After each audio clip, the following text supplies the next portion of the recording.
Baik, kita masuk ke whiteboard. Ya, silakan dimatikan ininya videonya untuk menghemat kuota Anda.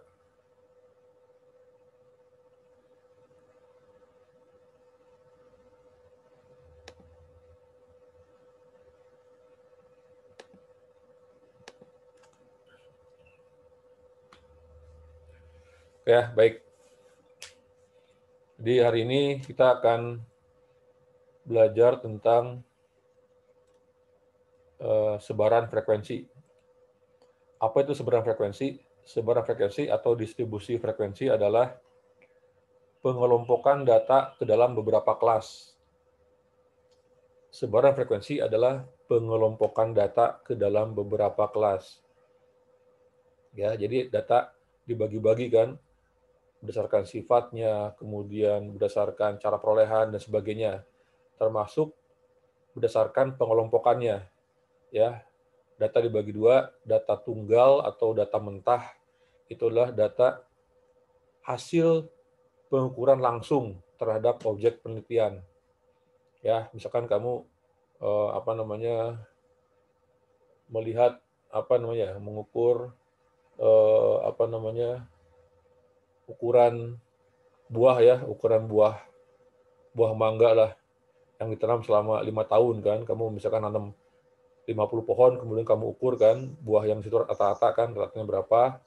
Nah, kamu ukur kan, misalkan lingkarnya atau diameternya ada yang 5 cm, 7 cm, 8 cm, ya 8,5 dan sebagainya. Nah, itu berarti data mentah ya, data tunggal. Atau misalkan kamu ukur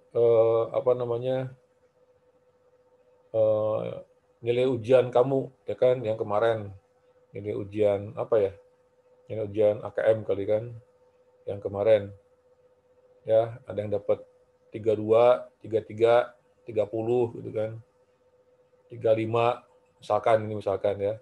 Nah, itu adalah data mentah kan, karena data hasil langsung kamu dapatkan dari pengukuran secara langsung. Ya.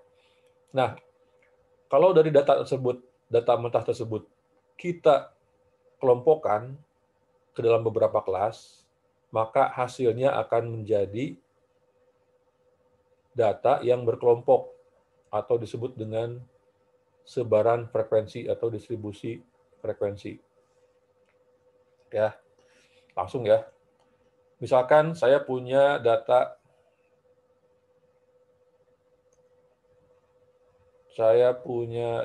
ini.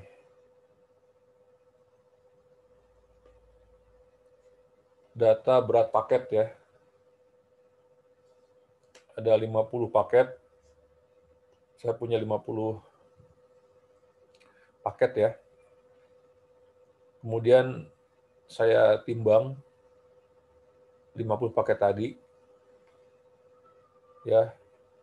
Ada yang ada yang 20 kilo, ya 25, 30 kilo, 42 kilo, ya ada 50 kilo, dan seterusnya sampai dengan 50, ada 50 paket ya. Paket apaan tuh 50 kilo? Paket kambing kali, dibungkus kambingnya. Ya. Jadi setelah saya kelompokkan dapatnya seperti ini. Ya, ini sebelah kiri ini berat paket ya dalam kilogram. Kemudian di sini adalah frekuensinya. Ya, frekuensinya. Nah, saya buat penggolong-golongan sebagai berikut. Ya, saya buat seperti ini. Bentar.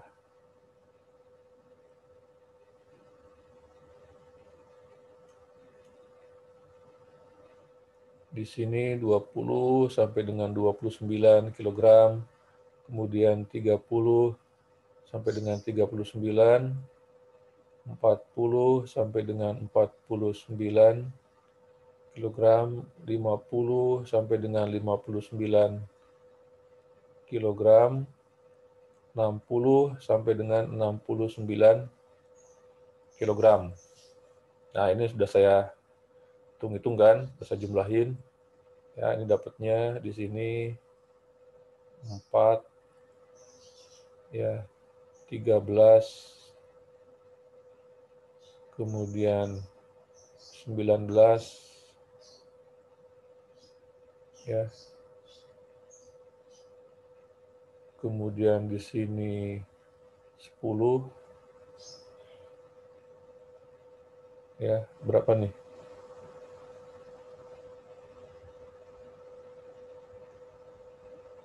Kemudian di sini nggak enak deh, hapus deh. 5 aja deh, 5 ya.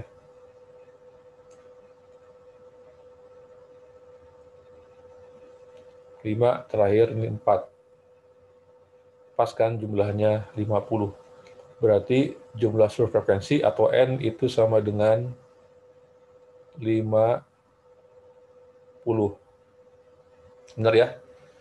42. Benar kan nih? Salah ya? Kelebihan nih. Ini 3 nih, bukan 4 nih.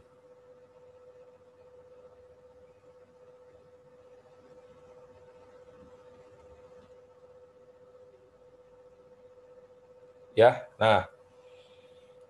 Ini yang disebut dengan sebaran frekuensi.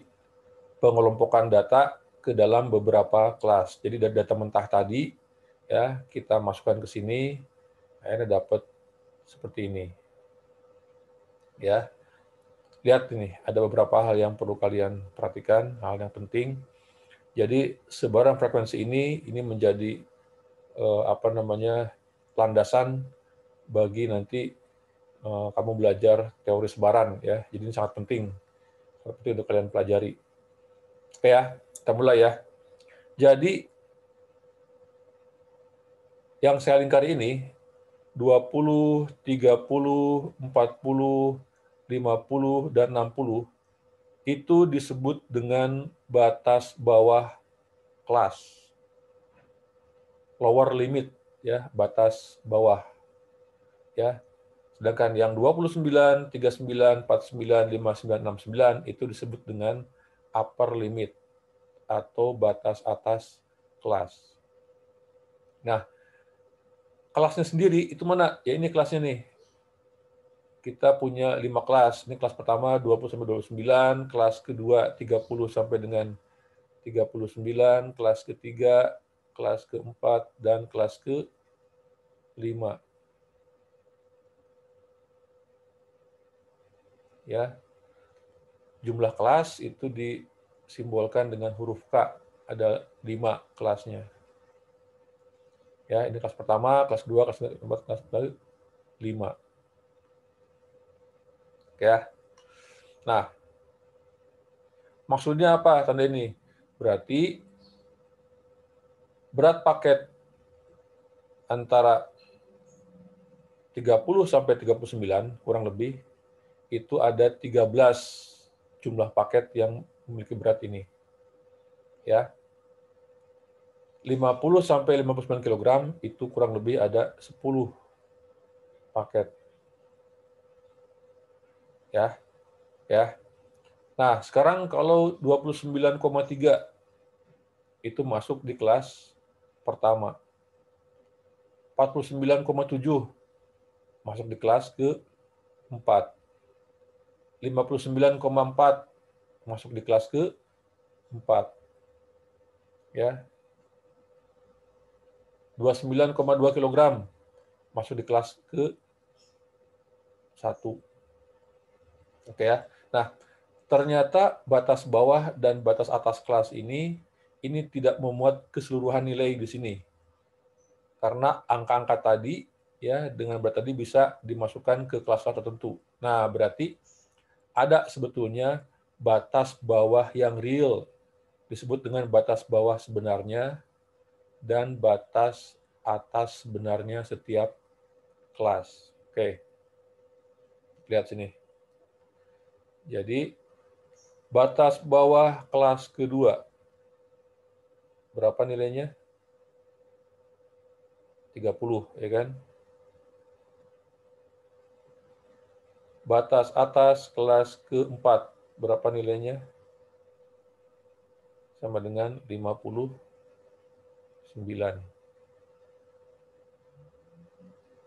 Ya. Ya. Nah, ada dikenal istilah batas bawah sebenarnya atau lower confidence boundary, batas kepercayaan bawah atau batas bawah sebenarnya. Ya, batas bawah sebenarnya kelas ke I itu sama dengan batas bawah kelas ke I ditambah dengan batas atas kelas ke I minus 1 dibagi dengan 2. Ya, oke. Tentukan batas bawah sebenarnya kelas ketiga. Berarti apa nih rumusnya? Berarti batas bawah kelas ketiga ditambah batas atas kelas kedua dibagi 2. Berarti apa? 40 ya, yang merupakan batas bawah kelas ketiga kan, 40 ditambah 39 dibagi 2. Berarti berapa nilainya? 39,5. Ya. Nah, kemudian batas atas sebenarnya kelas ke I itu rumusnya adalah batas bawah kelas ke I plus 1 ditambah batas atas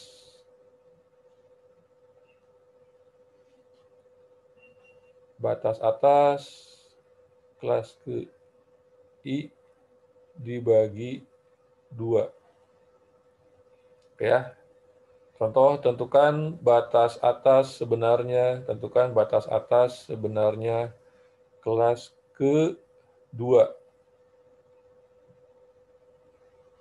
Berarti, sesuai dengan rumus tadi, ini berarti LL kelas ketiga plus UL kelas kedua dibagi 2. Berarti 40 plus 39 bagi 2 sama dengan 39,5. Sama ya. Nah, UCB kelas kedua sama dengan LCB kelas ketiga. Berarti LCB kelas ke I itu sama dengan UCB kelas ke I minus 1. Ya kan? Batas bawah sebenarnya kelas ke-3 itu sama dengan batas atas sebenarnya kelas ke-2. Ini sama nih buktinya. Oke ya. Jelas ya ini ya. Jadi dengan demikian ya, untuk kelas pertama itu batasnya adalah dari 19,5 kg sampai dengan 29,5 kg. Berarti untuk berat paket yang ada di antara itu masuk ke kelas 1. Kelas keempat ini batasnya adalah 49,5 kg sampai dengan 59,5 kg. Jadi untuk nilai-nilai angka-angka yang ada di situ itu masuk ke kelas ke-4. Ya, ini saya hapus ya.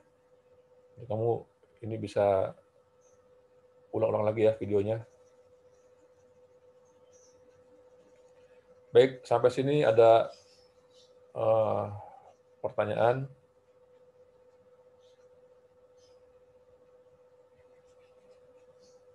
Saya yakin ini pasti ditanya nih. Izin tanya, Pak. Udah, kamu gak usah ngomong lah. Oh, Siapa nih?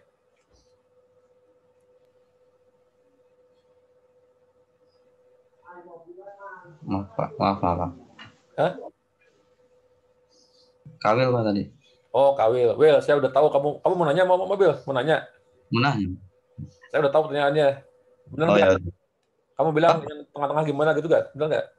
Iya sih Pak, benar. Iya, benar itu pasti ditanyain itu. Ya, jadi gini Will, buat teman-teman yang lain juga. Kalau udah terletak di tengah-tengah angkanya, itu mau kamu tarik ke bawah atau ke atas, nggak apa-apa, asalkan konsisten untuk seluruh data. Paham ya? Berarti kalau kamu itu tarik ke bawah, misalkan 29,5, berarti masuk ke kelas pertama. Berarti kalau ada data 49,5, itu kamu masukkan ke kelas yang ketiga. Ya, semua data ada situ. Tapi kalau kamu mau tarik ke kelas yang lebih tinggi, nggak apa-apa, asalkan kamu konsisten. Jadi kalau misalkan 29,5, kamu taruh di kelas kedua, kalau ada data 49,5, 49,5, kamu taruh di kelas ke-4. Itu ya. Ya, itu ya kuncinya ya. Jadi kalau pas di tengah-tengah, bisa ke bawah atau ke atas. Ya kan, yang penting konsisten. Gitu ya, Will. Bener kan? Pak. Ya Ya. Pak ya. Oke, nah sekarang di sini ada nilai tengah kelas M. Tentunya kalau nilai tengah kelas ya yang data yang terletak di tengah-tengah. Ya, berarti nilai tengah kelas ke I itu sama dengan batas bawah kelas ke I tambah batas atas kelas ke I dibagi 2. Ya, berarti tentukan nilai tengah kelas pertama. Berarti LL kelas ke-1 tambah UL kelas ke-1 bagi 2. Berarti 20 plus 29 dibagi 2. Berapa hasilnya? 24,5. Aduh. Ya, 24,5. Nah, kelas kedua, kelas 2, 3, 4, 5 ya. Jadi kelas kedua 30 plus 39 bagi 2. Berarti di sini 34,5. Ya, di sini 44,5. Ya, di sini 54,5. Ya, di sini 64,5. Nah, ini nilai tengah kelasnya. Oke ya. Jadi ini rumusnya. Nilai tengah kelas sama dengan batas bawah kelas ke I plus batas atas kelas ke I dibagi dengan 2. Oke ya. Nah, ada frekuensi relatif. Ya. Frekuensi relatif sesuai namanya berarti menghitung atau mengukur jumlah frekuensi pada suatu kelas relatif terhadap total seluruh frekuensi. Berarti frekuensi relatif kelas ke I itu sama dengan ya frekuensi kelas ke I dibagi dengan jumlah seluruh frekuensi atau N. Ya. Sigma FI. Kan belum belajar sigma ya, nantilah kita pelajari ya. Sigma. Ya, sigma FI. Berarti jumlah seluruh FI atau sama dengan N. Nah, berarti frekuensi relatif kelas pertama, kelas ke I. Ini sama dengan frekuensi kelas ke I, yaitu 5, dibagi dengan jumlah seluruh frekuensi atau 50. 5 per 50, berarti 0,1.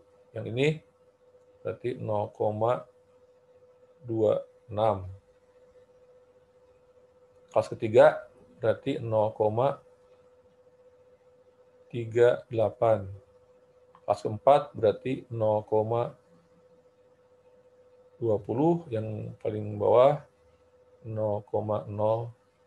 6. Ya. Berarti di kelas ketiga itu ada 38% dari total jumlah paket yang beratnya antara 39,5 kg sampai dengan 49,5 kg. Paham ya? Itu frekuensi relatif. Baik, ya. Sampai sini ada komentar, pertanyaan?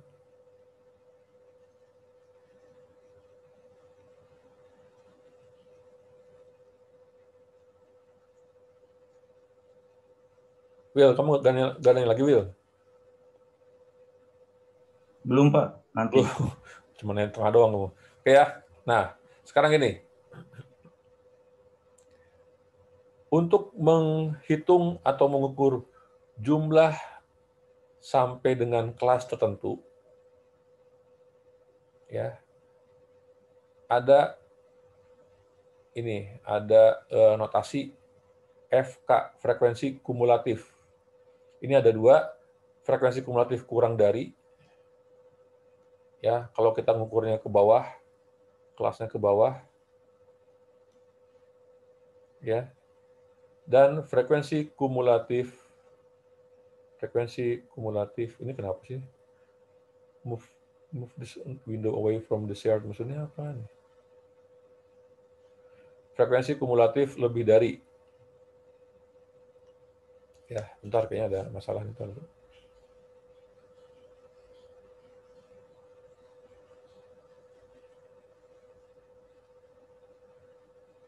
Window yang mana nih suruh di move away ini? Oke ya. Nah, gimana rumusnya nih? Sini. Frekuensi kumulatif kurang dari kelas ke I itu sama dengan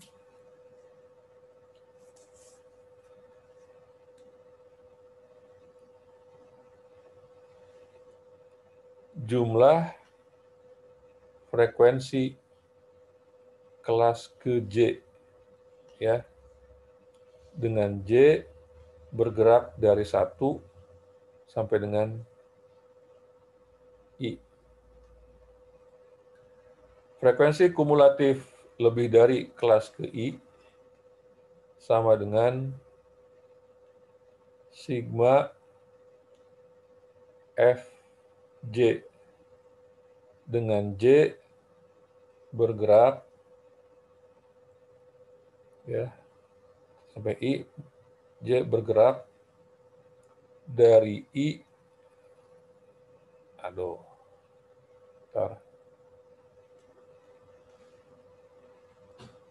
bergerak dari, Masya Allah, dari I sampai dengan K.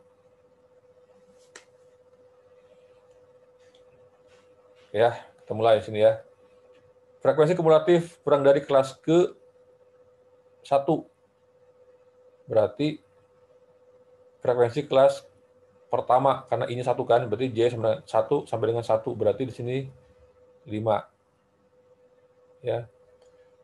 Frekuensi kumulatif kurang dari kelas kedua. Berarti ini J sama dengan 1 sampai 2, berarti F1 dan F2. F1 plus F2, 18.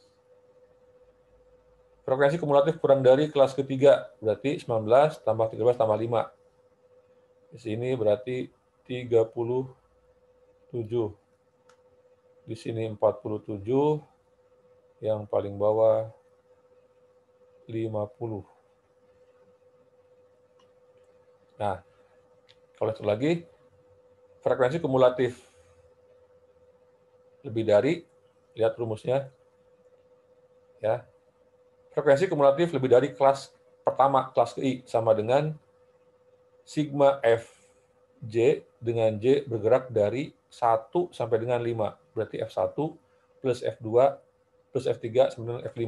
Berarti ini total keseluruhan data kan ada 50 di sini. Ya. Kemudian yang ini kelas kedua berarti 2, 3, 4, 5. Berarti F2, F3, F4, F5 dijumlahkan. Sama saja dengan 50 dikurangi dengan 5 kan? Berarti di sini ada 45. Ya. Yang bawahnya di sini 45 kurang 13 berapa? 32. Nah, kemudian 32 kurang 19 itu 13. 13 kurang 10, 3. Nah, apa ini artinya? Ya, tentukan jumlah paket yang memiliki berat kurang dari 39,5 kg. Berarti ada 18 paket. Tentukan jumlah paket yang memiliki berat di atas 39,5 kg. Di atas 39,5 kg. Berarti ada 32 paket. Tentukan berat paket di bawah 59,5 kg. Berarti ada 47 paket.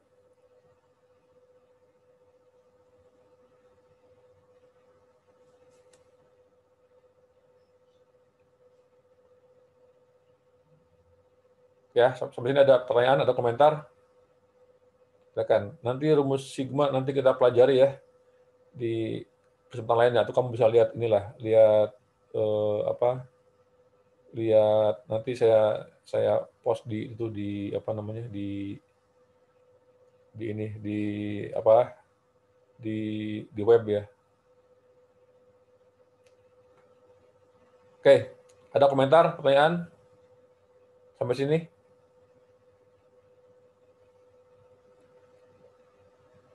Frekuensi relatif mengukur relatif frekuensi di satu kelas terhadap total frekuensi.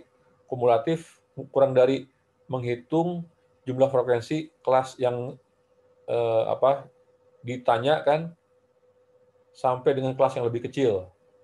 Kalau FK lebih dari mengukur frekuensi kelas yang ditanya sampai dengan kelas yang paling terakhir. Ya, itu frekuensi kumulatif kurang lebih dari.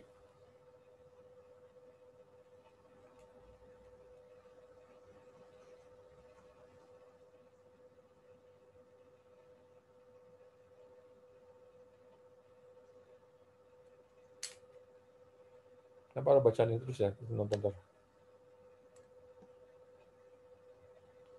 Move this window away from the shared. Maksudnya apa lagi?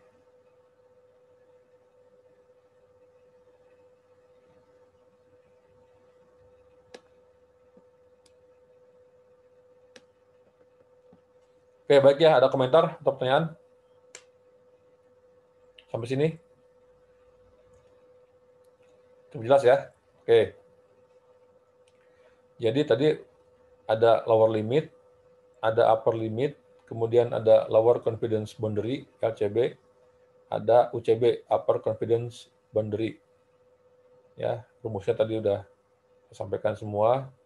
Ini batas bawah, ini batas atas, ya. LCB-nya berarti di sini 19,5 sampai dengan 25,5 dan seterusnya. Ya, UCB-nya 49,5 itu UCB kelas ketiga, 39,5 itu UCB kelas kedua. Kemudian jumlah kelasnya atau K sama dengan 5. Ya, berikutnya dikenal istilah panjang kelas atau lebar kelas, sama aja. Panjang kelas atau lebar kelas dinotasikan dengan huruf C, dinotasikan dengan huruf C. Ya. Huruf C.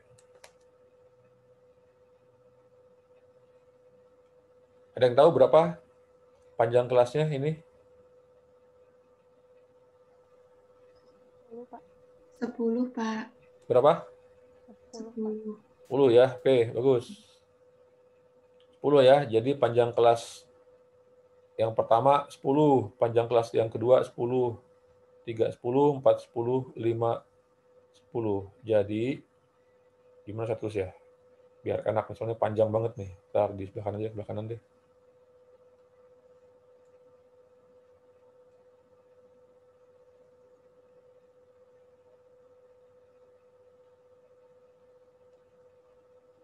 Oke ya, jadi C itu sama dengan UCB kelas ke I dikurangi dengan LCB kelas ke I. Nah, itu nih. Ya, I-nya yang mana, Pak? I-nya mana aja? Mau 1, 2, 3, 4, 5. Kita coba ya, kelas kedua. Berapa UCB-nya? 39,5. LCB-nya 29,5. Sehingga C-nya sama dengan 10. Ya, sama. Mau kita pakai yang dimanapun, ini sama. Ya. Atau sama dengan juga, C itu sama dengan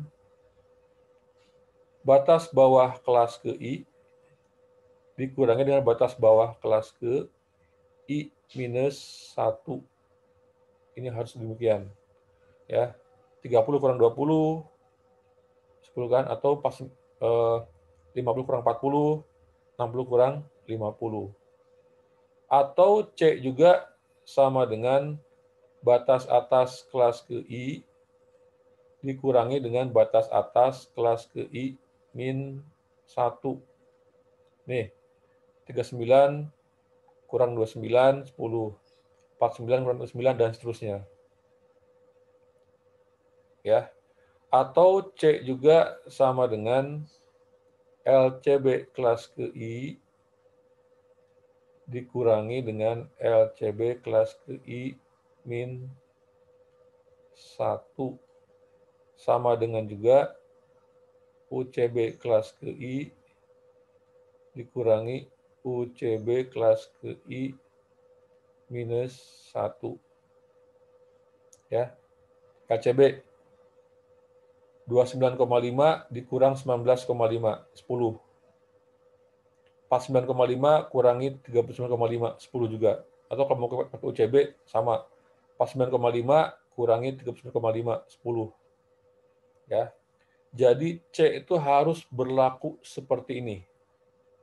Nah, mungkin ada yang nanya, Pak, ada nggak seberang frekuensi yang panjang kelasnya beda-beda untuk setiap kelas? Ada, ya, ada. Bisa aja. Misalkan kelas pertama 20 sampai dengan 49, kelas kedua 50 sampai dengan 59, kelas kelima 60 sampai dengan 64, kelas ke-6 65, dan seterusnya. Bisa, ya, bisa terjadi bahwa panjang kelas itu berbeda-beda untuk setiap kelas, ya. Jadi seberapa frekuensi bisa demikian. Tapi untuk pembahasan kita sekarang ini, untuk kepentingan perkuliahan kita sekarang ini, ya, C-nya harus berlaku seperti ini. C-nya harus berlaku seperti ini, ya, karena nanti akan kita hitung nanti min-nya, median, modus, ya, kalau nanti kita belajar nanti min, median, modus, kemudian dan lain-lain, bahkan standar deviasi, ya, simpangan baku, ya. Nah, itu semua mensyaratkan bahwa panjang kelasnya itu harus sama, ya, supaya M-nya itu ini sama juga, supaya M-nya sama. Ya, jelas ya. Jadi C itu harus berlaku ini dalam kasus ini. Kalau misalkan C-nya ini berbeda-beda untuk setiap kelas, ya, maka nanti rumus-rumus itu menjadi tidak berlaku, ya. Harus ada rumus yang khusus, rumus yang spesifik untuk tiap case perbedaan, ya. Jelas ya. Jadi boleh aja dan bisa saja, Pak, saya sering lihat kok ada yang berat paket 1 di bawah 20, ya kan, 2 antara 21 sampai dengan 29, yang ketiga 30 sampai dengan 3 sekian, Yang ketiga di atas 40 kg. Nah, kayak gitu. Ada memang ada juga yang kayak gitu. Ya. Itu nggak masalah yang gitu. Memang faktanya seperti itu. Tapi kalau kita bicara sekarang untuk kepentingan kalian, ini sekali lagi ya, C-nya ini harus sama. C-nya harus sama. Ya, ini C-nya harus sama. Jadi harus mengikuti ini ketentuan ini. Kalau ternyata Anda pada saat Anda membuat pengkelasan ini ada satu saja yang tidak memenuhi, berarti Anda salah tuh, salah membuat pengkelasannya. Oke ya, berarti ini C. Baik. Sampai sini ada komentar, ada pertanyaan?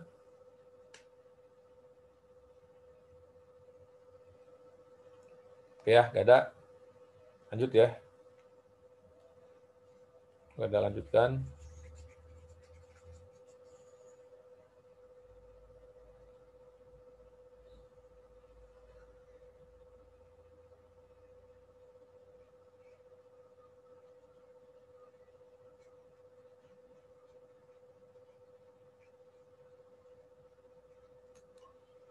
Ya, nah sekarang kita akan masuk ke pelajaran gemar menggambar. Ini saya hapus dulu deh biar enak ya, tempatnya nggak ada lagi nih.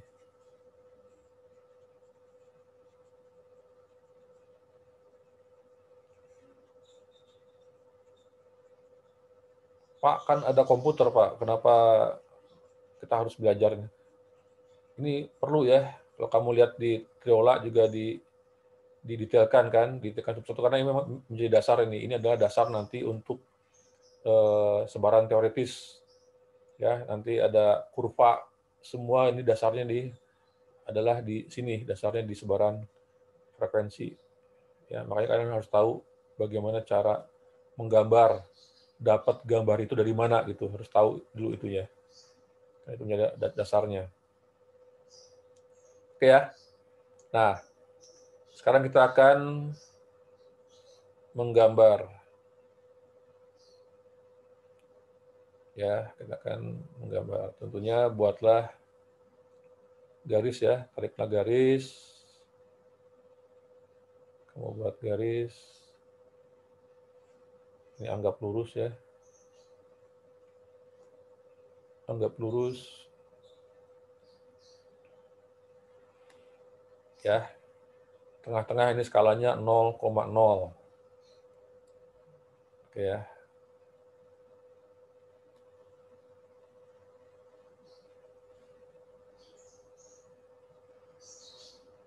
Ya, di sini frekuensi.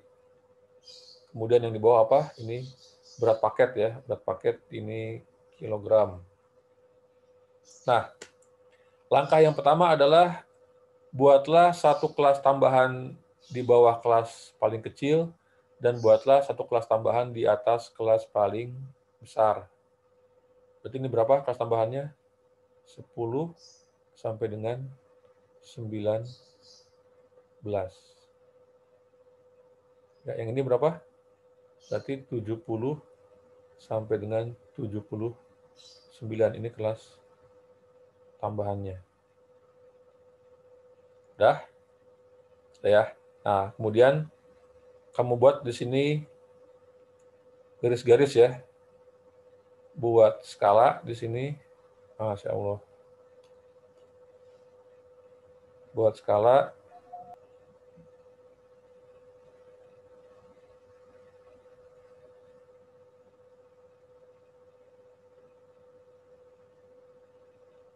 Nah, ini yang di sini adalah ya, kelas yang tambahan pertama tadi kan, berarti sini 9,5. Jadi yang ditaruh di sini adalah LCB dan UCB-nya 9,5 sampai dengan berapa nih di sini? Tambah 10, 19,5. Ya. Di sini 29,5 ya. Oke, Nesya nggak apa-apa.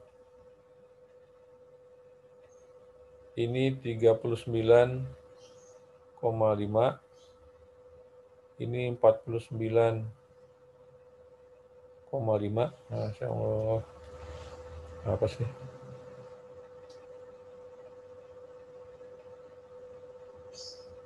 Ya, di sini 59, ya. Apa maksudnya? 59,5. Di sini 69,5, kurang satu lagi ya. Ntar, kurang satu lagi.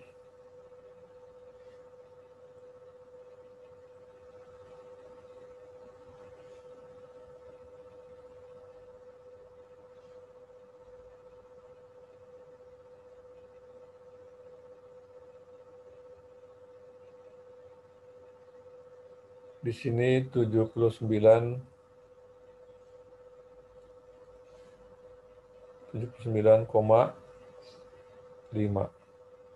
Ya, itu untuk yang aksis, untuk yang X. Nah, di atas ini untuk yang ordinatnya.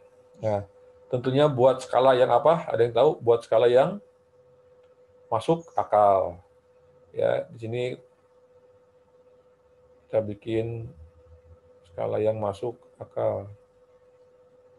Kok masuk akal, Pak? Tentunya ini jangan dibikin dibikin di sini 100, ya kan? Kalau 100 di bawah nanti ininya, atau bahkan 1000 gitu loh. Ya, jangan juga dibikin skalanya ini 2 ketinggian nanti gambarnya kan. Nah, bikin skala yang masuk akal. Berarti di sini berapa? Yang mencakup, ya, mencakup atau melingkupi ya nilai-nilai frekuensi yang ada di sini. Ya, berarti ini kita anggap kurang lebih 20 lah. Ya, 20, di sini 10, berarti ini 15 dan 5. Jelek amat tulisannya. Ini 10 ya. Ini 15 dan 5. Dah, nah, kemudian kita mulai pindahkan ke sini ya. Ke sini kita pindahkan. Ini kelas tambahan pertama. 9,5 sampai dengan berapa? 19,5. Berapa frekuensinya? Ada berapa nih frekuensinya? Will, berapa Will? 0, Pak. Nah, tuh. Berapa Will? 9,5 ke 14. Ya, ada berapa? Ada tuh. 7.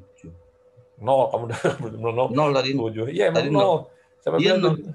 Iya, 0 ya. Iya, Pak. Tidak masuk-masuk 9,5 itu ada 0. Di sini, berarti di sini nih. Kita ke sebelah sini. Aduh, Masya Allah, susah banget sini. Ya, berarti di sini dia. Nah, di sini set. Nah, kemudian berikutnya ini 19,5 sampai dengan 29,5, berarti ada 5 kan? Ini ada 5. 5 nih, ininya 5. Klik aja ini atas set. Nah, 5. Kemudian dari 29,5 sampai dengan 39,5 ya ada 13. Ya, ada 13. Klik sini. Kurang lebih di sinilah. Ya, 13. Berikutnya 19. Ya, kurang lebih di sini. Ya, kemudian 10. 10 di sini kurang lebih. Ya, kemudian 3. Mulai lagi nih. Ya, 3. Terakhir di bawah 0 ya. Ya, nah, ini disebut dengan histogram. Histogram. Ya, histogram apa? Histogram frekuensi karena di sininya F. Histogram frekuensi. Kalau titik tengah kelas-kelas yang ada di sini kita hubungkan ya menjadi garis kan, menjadi garis. Kita hubungkan tengah-tengah ini ke sini ya, kemudian kita hubungkan dari sini ke sini, tengahnya ke sini kan. Kita hubungkan yang ini tengahnya ke sini. Kita hubungkan titik-titik tengah kelas ya. Titik-titik tengah kelas ini kita hubungkan, maka akan jadi poligon frekuensi.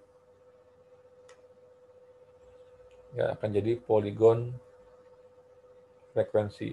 Jadi yang kotak ini disebut dengan histogram,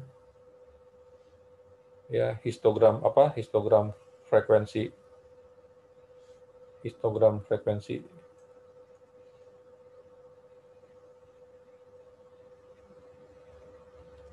Histogram frekuensi. Nah, yang garis ini disebut dengan poligon frekuensi.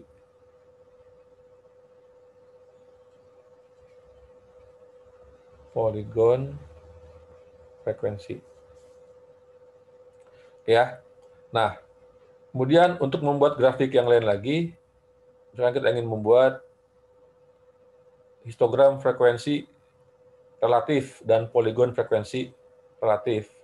Frekuensi dan relatif. Tinggal disesuaikan skala Y-nya aja, skala ordinatnya.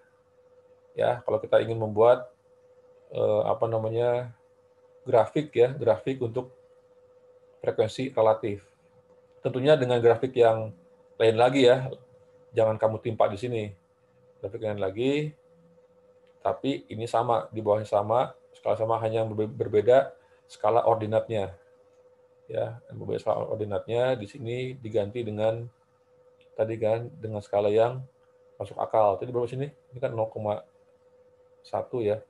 Di sini 0,26, kemudian di sini 0,38 ya. Di sini 0,2, di sini 0,06. Ya, berarti di sini kurang lebih ini 0,4 ya, ini 0,3, kemudian 0,2 dan 0,1. Ini gambar sama. Ya, tinggal diganti ini histogram frekuensi relatif. Ini diganti frekuensi relatif di sini. Ya, simbolnya itu. Oke ya. Jelas ya? Oke. Nah, sekarang kita akan menggambar apa? Menggambar frekuensi kumulatif kurang dari dan frekuensi kumulatif lebih dari. Ya, kalau gambar gambar histogram frekuensi dan frekuensi relatif itu harus ada di dua grafik, ya. Nah, tapi untuk frekuensi kumulatif kurang dari dan lebih dari biasanya dibuat dalam satu grafik, ya, satu bidang, ya, satu bidang 2 dimensi barengan ini. Kalau FK kurang dan FK lebih dari, ya. Untuk frekuensi kumulatif lebih dari hanya ada poligon, tidak ada histogramnya. Jadi tidak ada histogram frekuensi kumulatif kurang dari, nggak ada, hanya ada poligon frekuensi kumulatif kurang dari. Poligon frekuensi kumulatif itu dikenal dengan istilah OGIF. Jadi OGIF kurang dari itu berarti poligon frekuensi kumulatif lebih dari. OGIF lebih dari itu artinya poligon frekuensi kumulatif lebih dari. Ya, kita coba gambar. Ini berapa tadi angkanya? Berarti 5 ya. 5, kemudian 18, kemudian 37, 47, dan 50.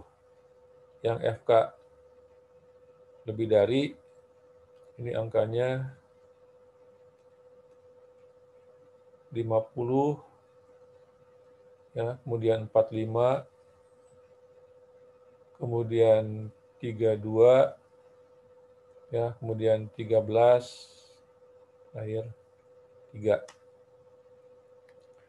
Ya, kita buat ininya. grafiknya.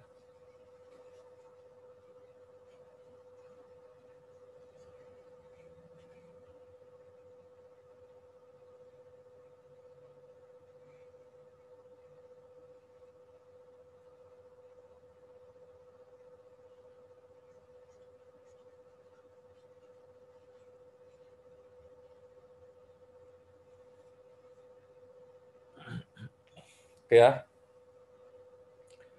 Nah, untuk yang poligon frekuensi kumulatif lebih dari dan kurang dari, ya maka skala terkecil nilainya itu 19,5 dan 69,5.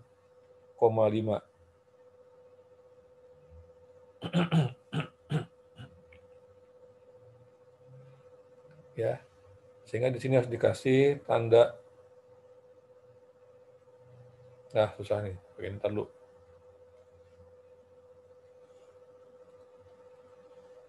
Dikasih tanda ini. Ya, nanti saya terangkan ini apa maksudnya. Ya. Nah, untuk ini berarti ada kurang lebih 5 ya, 5 garis, 5 skala, 1 2 3 4 5. Ya, di sini 50, 40, 30, 20, 10.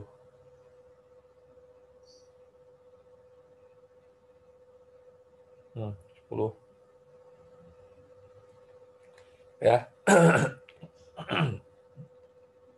Anda perhatikan sini. Ini perlu diperhatikan.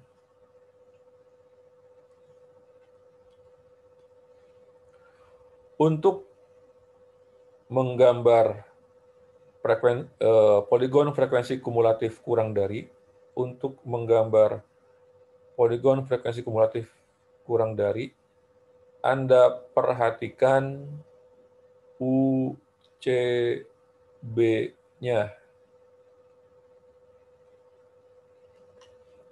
Untuk menggambar frekuensi kumulatif yang lebih dari, Anda perhatikan LCB-nya, kebalikannya, LCB-nya. Maksudnya gimana, Pak? Maksudnya begini, teman-teman. Ya, lihat. Kita mulai ini dulu ya, kita menggambar frekuensi kumulatif kurang dari. Ingat, perhatikan UCB-nya. 19,5 itu adalah UCB kelas yang mana?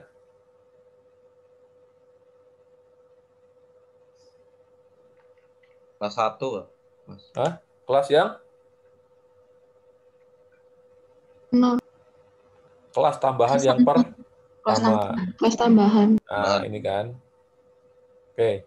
Berapa frekuensinya? Berapa F-nya? 0.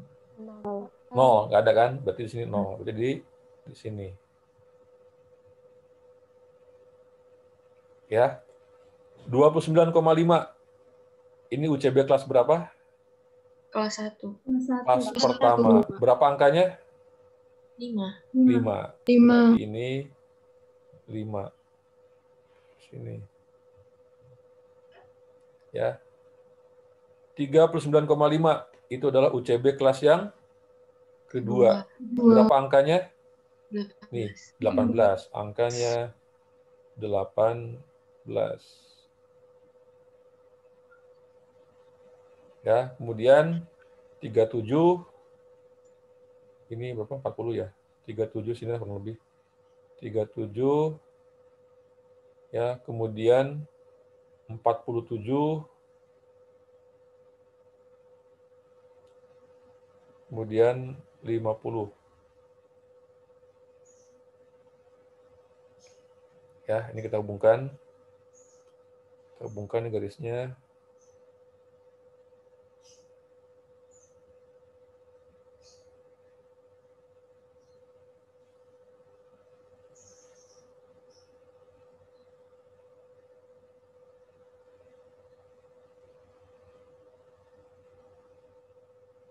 Ya, nah, Ini berarti poligon frekuensi kumulatif kurang dari atau OGIF kurang dari. Ya, nah sekarang kita gambar yang ini. Kita gambar yang frekuensi kumulatif lebih dari. Untuk yang FK lebih dari, perhatikan LCB-nya. LCB. Mulai sini ya. 19,5 itu LCB kelas yang mana? 1. Kelas pertama kan? Berapa angkanya di sini? Berapa frekuensinya? 50 ya kan? 50. 50. Berarti ini 50. Ya. 29,5 ini LCB kelas yang mana? Kelas yang kedua. Ini kan berapa angkanya nih? 45. 45. Berarti di sini 45 mana ya? Ini ya, 45 ya. Nah, 45. Ya, kemudian 32. 32 kurang lebih di sini. Miring ini. Nah, benar lah. Kemudian 13 ya. 13. Kemudian 3. Nah, lihat ini. 69,5 ini adalah LCB kelas tambahan yang kedua kan. Berapa di sini angkanya? F-nya 0. 0. Ya kan? 0. Nah, ini kita hubung-hubungkan. Hubungkan, ini akan jadi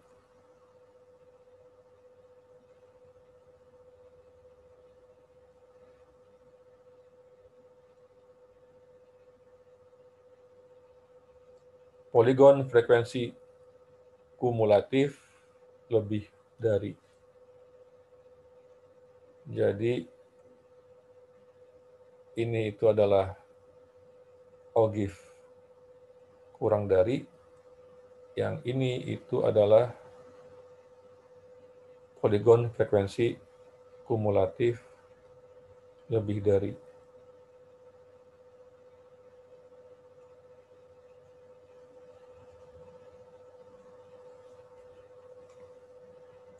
Oke ya?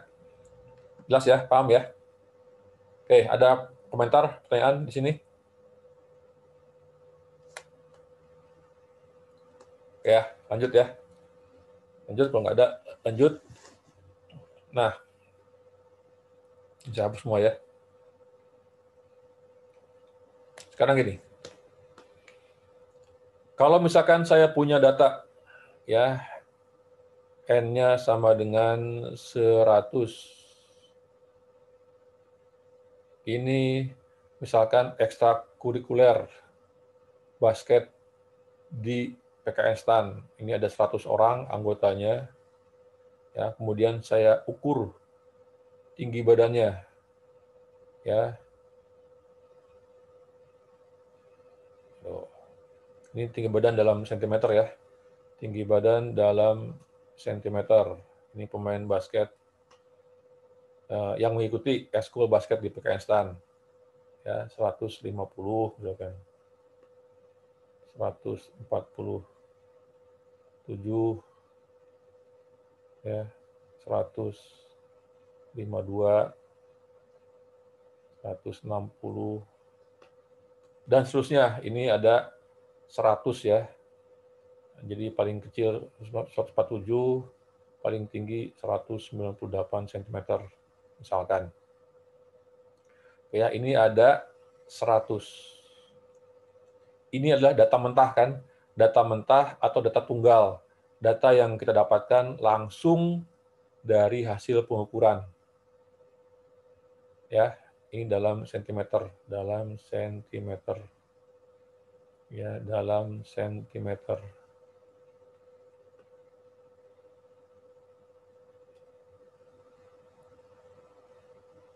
Oke ya.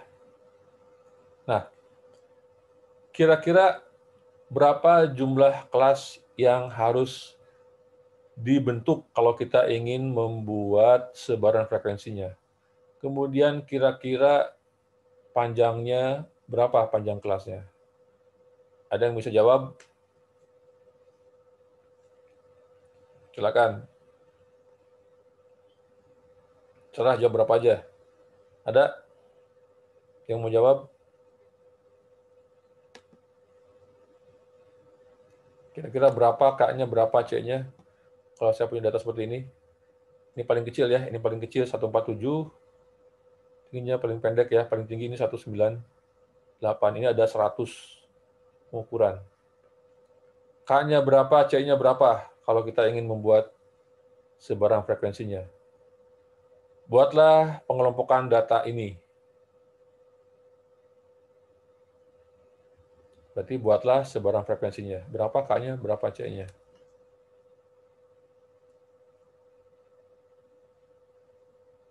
K-nya 1, Pak.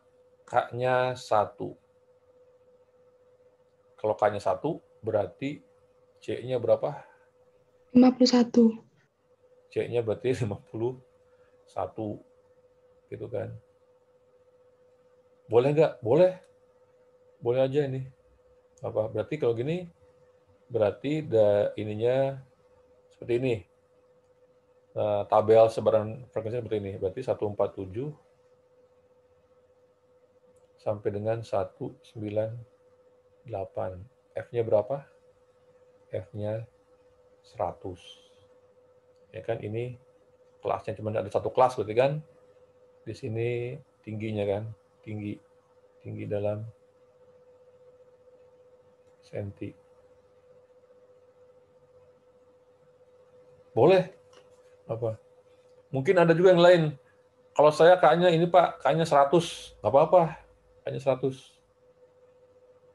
Ya. Mungkin C-nya sama dengan berapa? 1 berarti C-nya. Bisa jadi kan?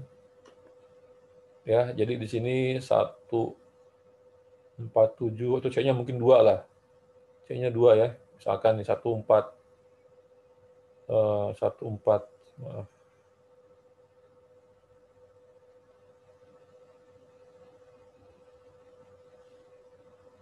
147 sampai dengan 148. Ya, di sini 149 sampai dengan 150 ya, dan seterusnya. Ini mungkin 1 isinya kan, ada isinya 2 ya, dan seterusnya. Ada yang 1 mungkin isinya, ada yang 0 bahkan mungkin. Ya. Boleh kayak gini juga. Nggak masalah. Kalau Pak, kalau saya mau 3 Pak, K-nya boleh. K-nya 5 boleh, 7 boleh. Silakan aja. Jadi kayak gimana Pak aturannya? Nah, tidak ada aturan sebetulnya untuk membuat satu sebaran frekuensi dari data yang ada. Pak, dulu saya pernah belajar waktu dulu TK digunakan ada kaidah Sturges namanya. Jadi K itu dihitung dari sini Pak, 1 plus 3,322 log N gitu kan. Ya, di mana N ini. Nah, kemudian C-nya itu adalah angka terbesar, ya, data terbesar kurang data terkecil dibagi dengan K-nya. Ya, ini sebetulnya hanya ancar-ancar. Ya, ancar-ancar aja ini. Ya, ini konvensi istilahnya. Tidak ada aturan baku untuk mengubah dari suatu data tunggal menjadi data sebaran frekuensi. Ya. Nah, jadi gimana Pak patokannya? Lihat sini. Kalau K-nya 1, ya, berarti makin kecil. Sengaja saya kasih contoh ekstrim kan. Makin kecil jumlah kelasnya, makin sedikit jumlah kelasnya. Ya. Kita akan makin mudah membaca data kan? Ya enggak? Gampang kan baca datanya? 100. Ya udah, ini kayak gini datanya kan. Ya, misalkan K-nya 3, kan gampang. Itu 23. Kita pun gambar histogramnya juga gampang kan? Cuma ada 3 kotak gitu loh. Gampang kita membaca data. Ya. Tapi apa? Tapi banyak informasi yang hilang. kayak gini. Kita nggak tahu berapa sih yang tingginya di bawah 149 misalkan. Berapa sih yang tingginya di atas 156? Ya kan kita jadi nggak tahu kan kalau kayak gini. Ya, jadi informasi banyak yang hilang. Nah, sekarang sebaliknya. Kalau K-nya 100, K sama dengan 100 ini nih. Kelasnya kelas 1, 2 sampai dengan 100 kelasnya. Tentunya apa? Tentunya datanya atau nanti kalau kita buat histogramnya ya akan sangat sulit dibaca ya histogramnya. Mungkin grafiknya gini. 1 ya kan 0 1 2 panjang gitu kan. Ya, kayak gitu.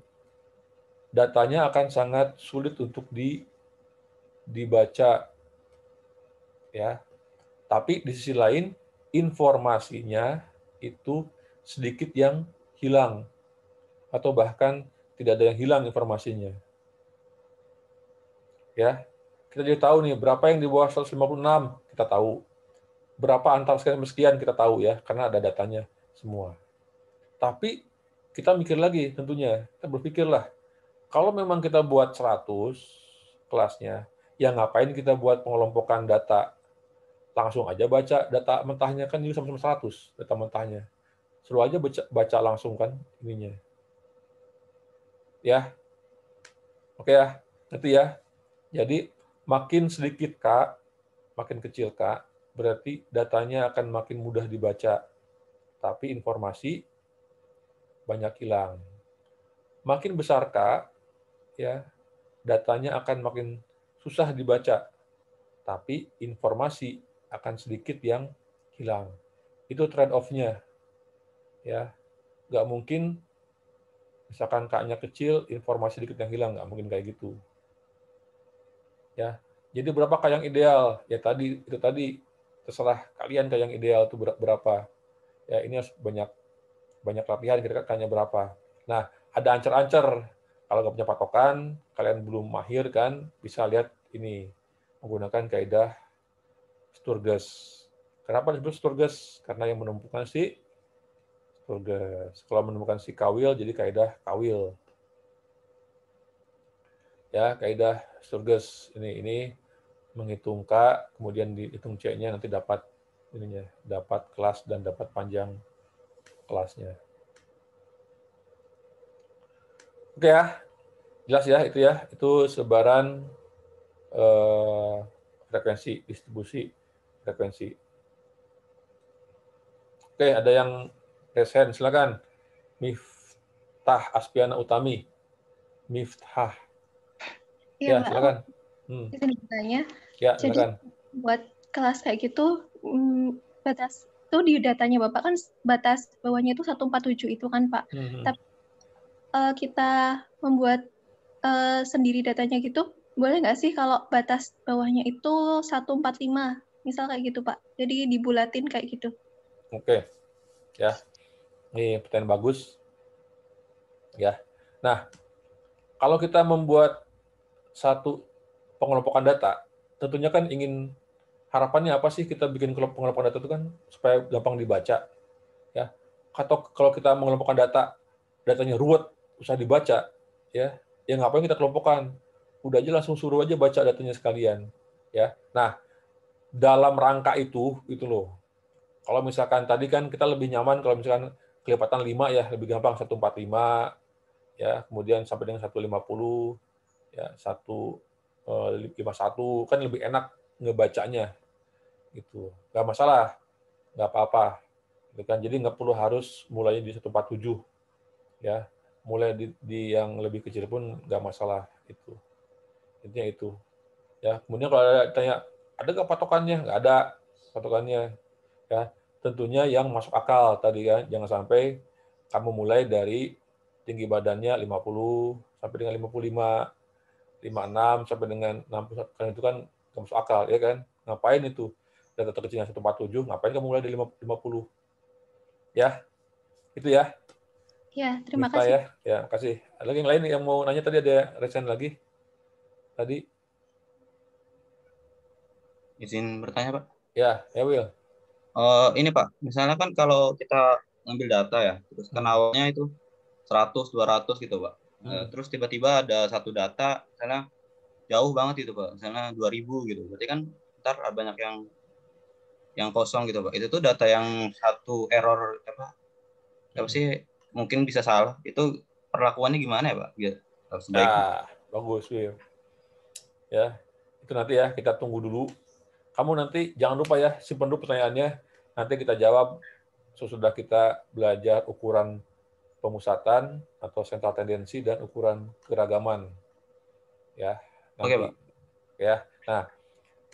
Ya, nah sebetulnya masih ada bahasan tadi, bahasan untuk yang dua ini ada namanya box plot, kemudian ada dot plot, ya. Jadi ada dot plot, ya, box plot, dot plot, kemudian stem and leaf, ya, ada stem and leaf. Tapi yang paling penting, yang paling utama itu adalah ini, ini sebaran frekuensi, ya, karena ini yang menjadi dasar nanti untuk sebaran teoritis. Ya, nanti akan kita bahas ini di kesempatan yang lain ya, untuk box plot, dot plot, kemudian stem and leaf ini sebetulnya hampir sama lah. Ya, kalau emang nggak sempat, nanti kamu bisa lihat itulah di di YouTube, kamu bisa buka-buka kan itu di situ. Ya, oke ya, Will. Ada lagi yang lain mau ditanyakan? Ya, silakan Wilsa Yohana, silakan. Izin menanggapi Pak tentang rumus si Sturges tadi. Berarti kan kalau kita mau cari lebar kelasnya kan berarti pakai log itu ya Pak. Berarti nggak apa-apa dong kalau dibulatin gitu. Tapi saya mikirnya bisa aja rentang kelasnya itu bisa aja jadi beda-beda gitu Pak. Itu berarti nggak diperbolehkan juga gitu.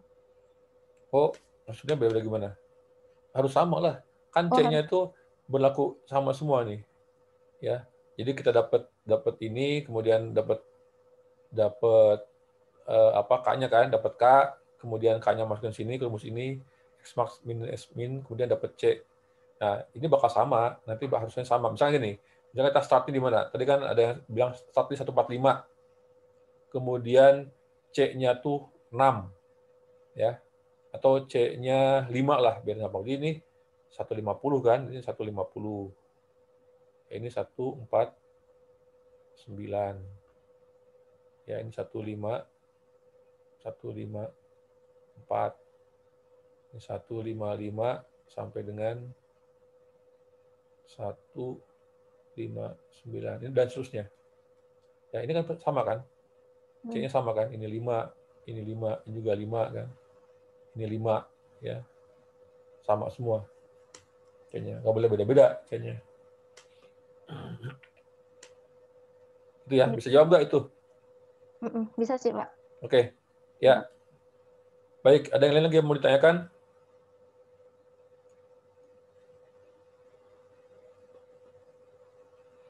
Ya, ini udah jam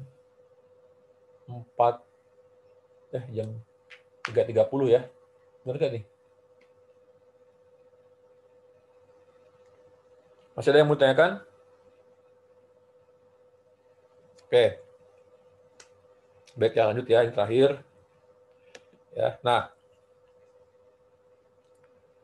kalau kita punya data, ya, kalau kita punya data, sembarang data, dan kita lakukan pengelompokan yang seragam dengan rumus yang sama tadi ya, maka secara umum poligon frekuensi yang mungkin terbentuk itu akan menyerupai 5 bentuk ini. Seperti ini, seperti ini, seperti ini, seperti ini, atau seperti ini. Nah, yang ini kan tengahnya nih. Ini frekuensi ya, ini frekuensi, yang ini kelas ya, kelas nilai, kelas sama semua. Ini tengah-tengahnya, lihat tengah-tengahnya kan. Nah, ini simetris ya, disebut dengan kurva yang simetris. Kurva yang simetris ya. Tapi ini salah saya. Bentar. Bukan ini.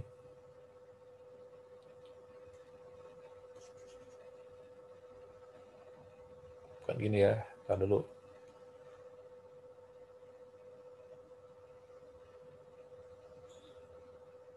Nah, itu harusnya.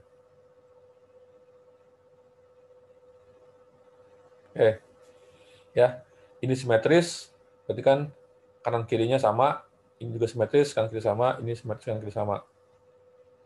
Ya, nah, yang ini lihat, ini sama kayak lidah api yang menjulur gini kan, lidah kucing menjulur nih. Nah, ini disebut dengan skew, ya. Jadi poligon tadi garis banyak, ya poligon.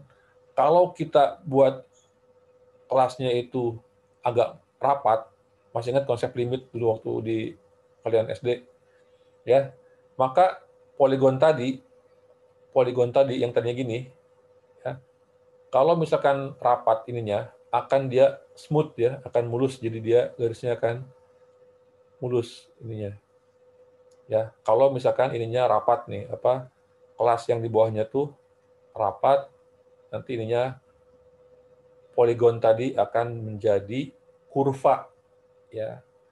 Garis banyak tadi akan menjadi kurva kayak gini, ya. Itu. Nah,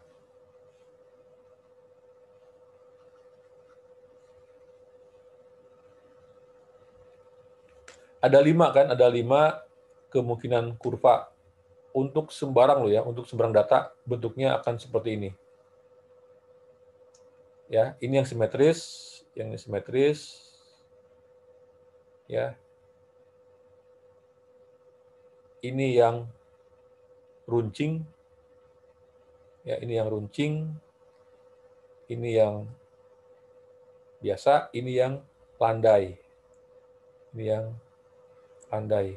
Nah, kemudian yang 2 ini disebut menjulur atau menceng, atau bahasa Jawanya skew. Ya, ini menjulur ke kanan, skewed to the right. Ini menjulur ke kiri, skewed to the left. Jadi ini kurva yang menjulur itu seperti ini. Ya, ini yang simetris. Ini yang lancip atau runcing, ini yang landai. Ya, akan kita bahas ini artinya seperti apa kurva-kurva ini di pertemuan kita berikutnya ya, yang ketiga atau yang keempat. Oke ya, ada komentar, pertanyaan?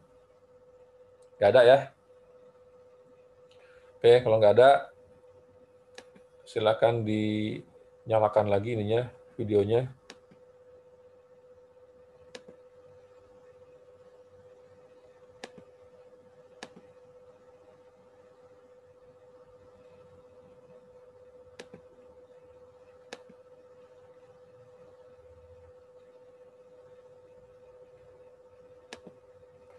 Oke ya, sekalian. Jadi kuliah kita menggunakan Zoom ini tatap muka. Kita akhir sampai di sini. Kita lanjutkan dengan lewat WA ya. Silakan Anda tulis pertanyaannya, tulis nama, NPM. Tunggu saya jawab dulu ya. Kemudian yang berikutnya, jangan nanya semua, nanti 30 orang ya semua ribet nanti saya jawabnya. Ya, silakan ya. Itu. Nanti tolong saya ingatkan jam berapa? Jam 4.25 ya. 4.25 pas ya, Mas Kawil ya. Kalau saya diingatkan sama yang lain untuk bisa menutup ya, melakukan administrasi PJJ. Oke ya. Untuk tugas minggu depan dan rekaman video ini akan saya sampaikan secepatnya. ya nanti malam insya Allah ya. Baik, terima kasih ya. Kita akhiri dengan ucapan alhamdulillah, alhamdulillahirabbil alamin. Wassalamualaikum warahmatullahi